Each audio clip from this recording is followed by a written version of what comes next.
Salut à tous et bienvenue sur AZ237. Adolf Hitler n'a pas été marié pendant presque toute sa vie. Sa vie privée était tenue secrète.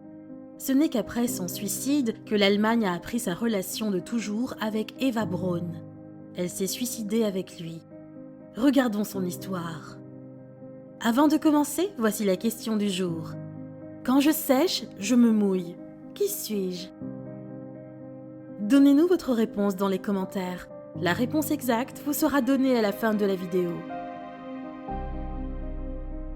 N'hésitez pas à liker la vidéo pour nous encourager et si vous êtes nouveau sur la chaîne, abonnez-vous et activez la cloche de notification pour ne manquer aucune de nos prochaines vidéos. Eva Braun est née en 1912 dans une famille pauvre. Elle avait 17 ans lorsqu'elle a rencontré Hitler pour la première fois.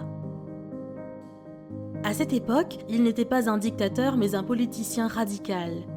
Il avait 23 ans de plus qu'elle, elle travaillait dans le studio de son photographe.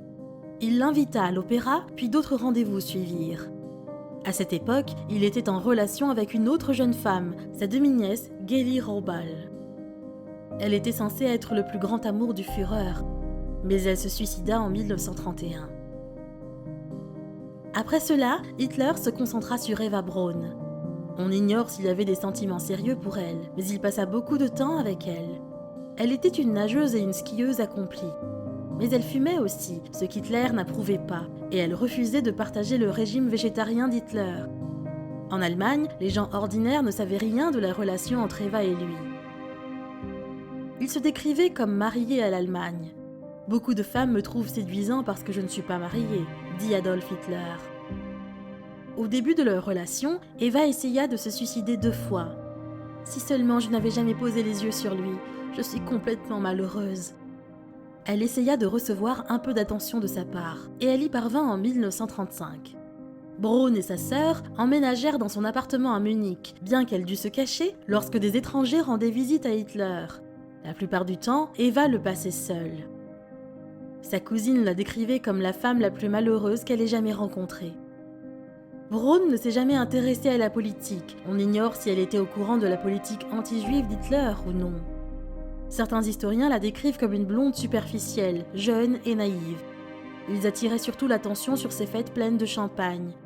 Mais d'autres disent qu'elle n'était pas une spectatrice silencieuse, bien qu'elle n'avait aucune influence sur la politique. Lorsqu'il fut évident que l'Allemagne allait perdre la guerre, elle détruisit Berlin. « Pensez-vous que je le laisserai mourir seul ?» dit Eva Braun. Elle resta avec lui dans un bunker jusqu'au dernier moment. Il l'épousa pour la remercier de sa loyauté. 36 heures plus tard, ils se suicidèrent.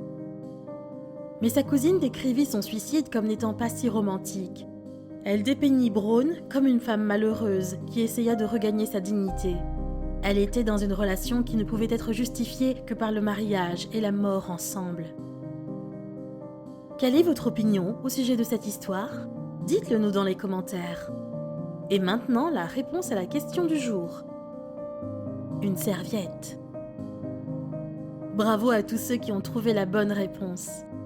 Nous voici arrivés au terme de cette vidéo. Merci de l'avoir regardée jusqu'à la fin. Surtout n'oubliez pas de la liker et de la partager avec vos amis. À très bientôt sur AZ237.